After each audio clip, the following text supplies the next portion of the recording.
Caneladas de Segunda, com o Flávio Soares.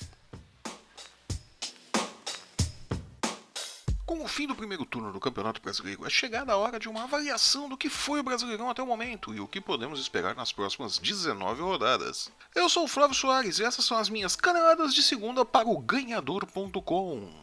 O Campeonato Brasileiro começou com algumas certezas. Palmeiras, Flamengo, Atlético Mineiro iriam disputar o título. Grêmio e Santos teriam boas chances e o Corinthians lutaria pela Sul-Americana depois de conquistar o Campeonato Paulista. 19 rodadas depois, o que temos é o seguinte cenário. O Atlético Mineiro demitiu o técnico Roger Machado, contratou o campeão olímpico Rogério Micali e com um aproveitamento de 40% e 23 pontos conquistados em 19 rodadas, está hoje perigosamente perto do rebaixamento. Foram 4 derrotas e uma vitória nas últimas 5 rodadas. O Galo foi da fama à lama em 19 rodadas e com 24 pontos de distância para o líder, dá adeus à mais remota possibilidade de título. Esquece, Atlético. Título já era. Se jogar no segundo turno tudo o que não jogou no primeiro, pode sonhar com G6 e olhe lá, hein? Já vai estar de bom tamanho, já salvou o ano do Galo. Em quinto lugar, com 19 pontos conquistados e 18 de distância para o líder, o Flamengo é a Ferrari que insiste em não correr. Para piorar tudo, quando o técnico Zé Ricardo tenta ser ousado e levar para campo uma formação mais ofensiva, jogando em casa contra o então vice-lanterna, o Vitória, pela última rodada do primeiro turno, é surpreendido com uma derrota por 2-0, que deixou a torcida doida da vida. Os caras queriam matar o time todo do Flamengo, o Zé Ricardo, presidente, foi uma loucura na Ilha do Urubu. O Flamengo e seu técnico vêm para o segundo turno ainda mais pressionados, precisando provar que o elenco não é bom só no papel. As chances de título são mínimas, mas ainda dá para chegar no G4, dá para se garantir ali num quarto lugar, terceiro lugar. Em quarto lugar, com 32 pontos, 15 atrás do líder, o Palmeiras foca toda a sua atenção na Libertadores e sabe que se perder o jogo desta quarta-feira contra o Barcelona de Guayaquil no Allianz Parque, terá jogado fora o ano. Os 15 pontos de distância fazem muita diferença com apenas 19 rodadas pela frente. De todo modo, o Verdão deve se garantir pelo menos no G6, o que ainda vai ser considerado uma derrota para a cúpula palmeirense em virtude de todo o caminhão de dinheiro que foi gasto para a montagem do elenco dessa temporada. Gastar o que gastaram para essa temporada e não levar nenhum título vai ser difícil explicar lá em casa.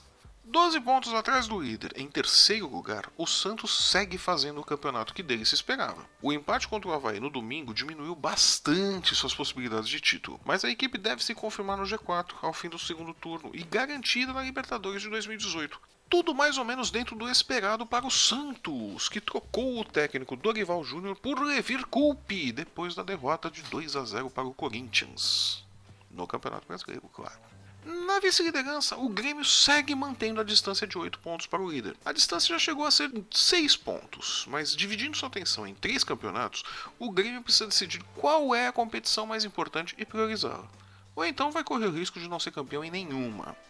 Tá chegando a hora, o Grêmio precisa decidir o que ele quer. Ele quer a Copa do Brasil, ele quer a Libertadores, ele quer o Brasileiro. Vai ter que resolver o que ele quer. As 3 aí não vai ganhar. Pode ganhar uma, vai ter que se concentrar. Eu focaria na Copa do Brasil, que é a que está mais na pinta de ganhar.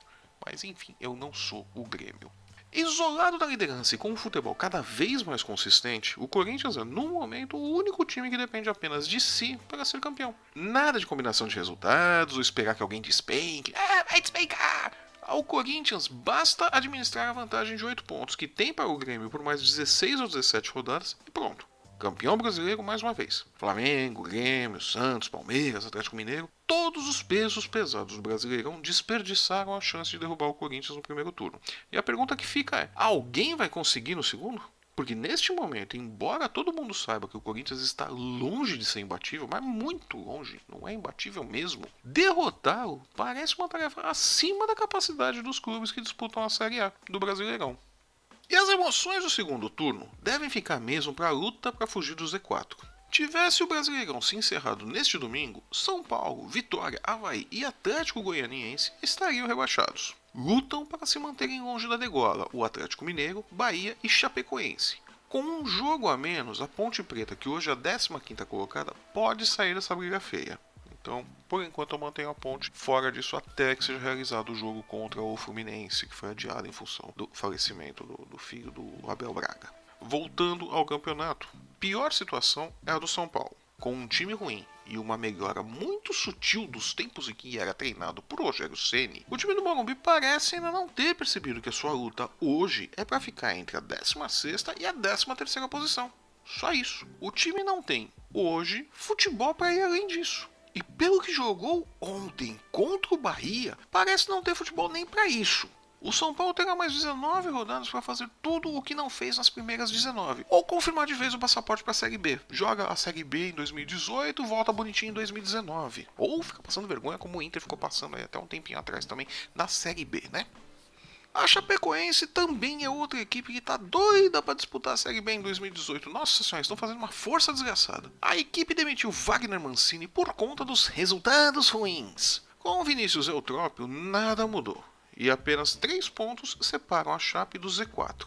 Curiosamente, o Vitória, que é dirigido por Wagner Mancini há 3 rodadas e está invicto nessas 3 rodadas com 2 vitórias e um empate, pode, dependendo da combinação de resultados da próxima rodada, trocar de lugar com a Chape e sair do Z4. Uma justiça poética para cima do que a diretoria da Chapecoense fez contra Mancini, um técnico que assumiu um não time no começo do ano, porque sim, a Chapecoense não tinha time em janeiro, foi campeão catarinense, fez uma Libertadores digna e foi desclassificado por culpa de um erro da direção da Chapecoense, e mesmo tendo resultados ruins no Brasileirão, não era um caso perdido ou um caso de demissão. Ele tinha o grupo na mão e iria reagir na mão dele, iria ter um desempenho provavelmente superior ao que o Vinícius Eutrópio está tendo hoje. Talvez essa seja uma injustiça que o futebol corrija. Talvez, porque o time do Vitória é muito ruim. E que me desculpem os torcedores do Vitória, mas não dá. O time é ruim demais. O Wagner Mancini tá fazendo milagre ali. Sport, Cruzeiro, Atlético Paranaense, Coritiba, Fluminense, Botafogo e Vasco lutam pela mesma coisa. Uma vaga no G6 ou na Sul-Americana de 2018. E desses times, Sport, Atlético Paranaense, Coritiba e Vasco ainda podem cair e chegarem perto do Z4. Não será impossível, acreditem. E não será surpresa se de repente algum deles aparecer ali no Z4 no final do campeonato. Eles estão indo ali mais ou menos, tal, mas não estão muito seguros não. E então, neste momento, só nos resta esperar para ver o que vai acontecer no segundo turno e ir engordando o bolão para adivinhar quem vai vencer o Corinthians. E a 19ª rodada do Campeonato Brasileiro teve os seguintes resultados. Os jogos do sábado, dia 5, Fluminense 3, Atlético Goianiense 1, Corinthians 3, Sport do Recife 1 também, copiaram resultados, né? No domingo, na matinê, o Flamengo perdeu de 2-0 pro Vitória lá na Ilha do Urubu. Vitória do Wagner Mancini. O Wagner Mancini parece que tá arrancando leite de pedra desse time do Vitória, é impressionante. No domingo, nas 4 da tarde, o Palmeiras, o time reserva do Palmeiras, vamos ressaltar isso, né? O time reserva do Palmeiras perdeu de 1-0 para o Atlético Paranaense. O Cruzeiro não saiu do 0-0 com o Botafogo no Mineirão. O Cruzeiro também está ali disputando com o Flamengo o título de time que mais empata no campeonato. O Flamengo está com 8 empates e o Cruzeiro já chegou a 6. Tá uma beleza. Ainda tem o Fluminense e o Botafogo com 7. A briga tá boa para ver quem empata mais. O Coritiba venceu a Chapecoense por 2-0 lá no Couto Pereira. O Grêmio fez 2-0 para cima do Atlético Mineiro lá na Arena do Grêmio. O Bahia, num jogo ruim de doer, nossa senhora, que desgraceira que foi aquele jogo, fez 2-1 para cima do São Paulo. A Ponte Preta não saiu do 0-0 com o Vasco e o Avaí conseguiu empatar com o Santos também em 0-0. Eu sou o Batman e essas foram as minhas caneladas de segunda para o site ganhador.com. Muito obrigado pela sua audiência e companhia. E se você gostou do nosso programa, deixe o seu comentário. Se não gostou, deixe a sua sugestão. Aproveite para nos seguir nas redes sensuais, no Facebook, no Instagram e no Twitter. Ouça nosso podcast no YouTube e assine o nosso canal. Compartilhe, ouça e ajude-nos a conquistar o mundo. Aproveite também para se cadastrar na newsletter do Ganhador. Entre em nossa homepage no ganhador.com e clique no botão azul Novidades por e-mail. Cadastre-se e receba nossa newsletter todas as sextas-feiras com o melhor da programação esportiva para o final de semana e também um pouquinho do nosso amor. Eu volto na próxima quinta-feira com minhas caneladas para a rodada do meio de semana dos times brasileiros. Até lá!